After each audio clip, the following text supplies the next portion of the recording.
All right, today we're diving into something really fascinating.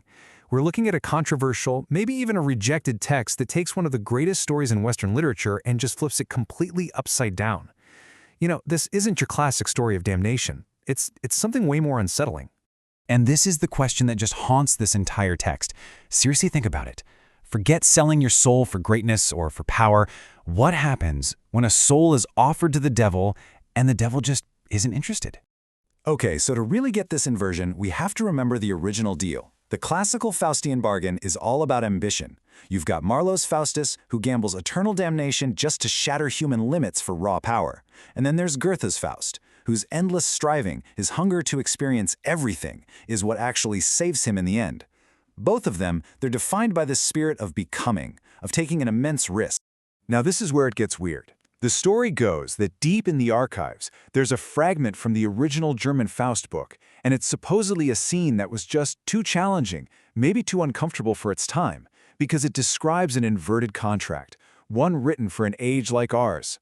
And this brings us right to the heart of it, the Faustian inversion. The whole game has changed.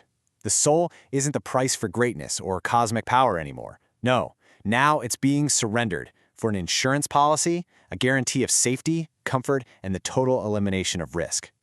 The text sets this really strange scene. This isn't a trial in some fiery, hellish courtroom. It all takes place in the reflection of something called the uncanny mirror, a surface that's said to only reflect perfect, unbroken stagnation. Nothing ever changes in its reflection.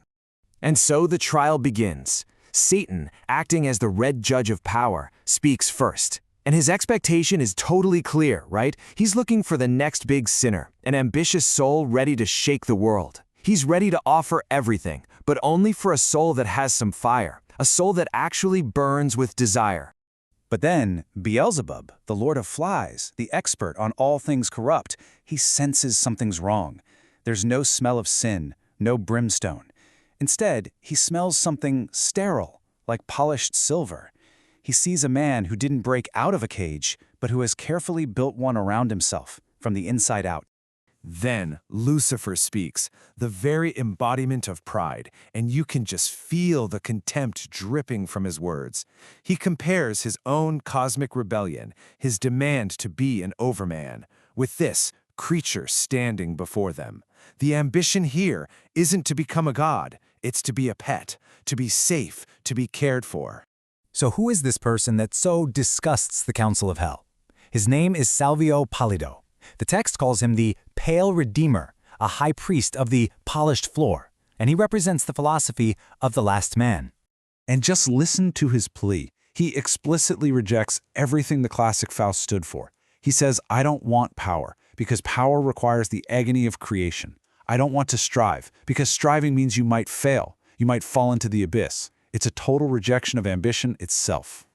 The bargain he offers is just perfectly captured in this tightrope metaphor for life. He's begging, don't just give us a safety net. Lower the tightrope until it's just a line on the ground, and make sure it never ever shakes. He's asking for complete immunity from the very process of growth and change, the spirit of becoming. So what is he offering in exchange for the souls of all mankind? Not their greatness, but their surrender. He presents a new trinity, a kind of anti-gospel, perfect safety, absolute comfort, and eternal stagnation.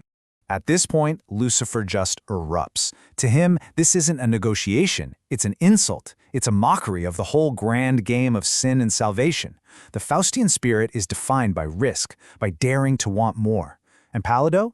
He's asking for the cosmic equivalent of a dreamless, eternal sleep. The Council's final analysis is just damning. Beelzebub finds the soul totally sterile. There's nothing for his flies to consume, no corruption to feed on. And Satan dismisses the whole philosophy as a slave morality, a value system that prizes safety above all else, and he declares it's beneath the dignity of hell itself. So, the council delivers its final verdict on this new kind of soul, this offer of total safety. And they conclude, it is not damnation. It is mere management. And that's the ultimate rejection, isn't it? The soul of the last man isn't worthy of temptation, of a grand cosmic struggle. It's only worthy of being managed, like livestock, an administrative task, not a soul-stirring war.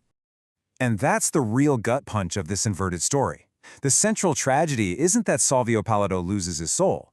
It's that his soul, and all the souls he represents, are found too hollow, too small, just too insignificant for hell to even bother taking.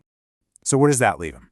Well, he gets sent back to the world he champions, what the text calls the Gilded Cage. It's a society built on a marketplace of distractions, designed from the ground up to replace the messy, painful agony of creation with comfortable, predictable, and sterile safety.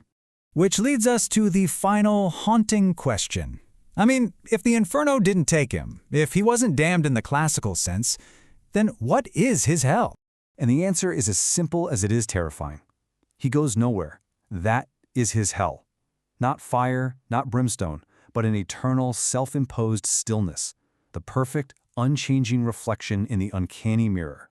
And this leaves us with one last provocative thought. He remains there, in the valley, building a world where greatness is just considered too expensive, too risky, and he waits. He waits for a companion, maybe someone like you, someone listening to this, brave enough to reject that polished floor, to shatter that mirror of stagnation, and to dare, once again, to actually walk the way.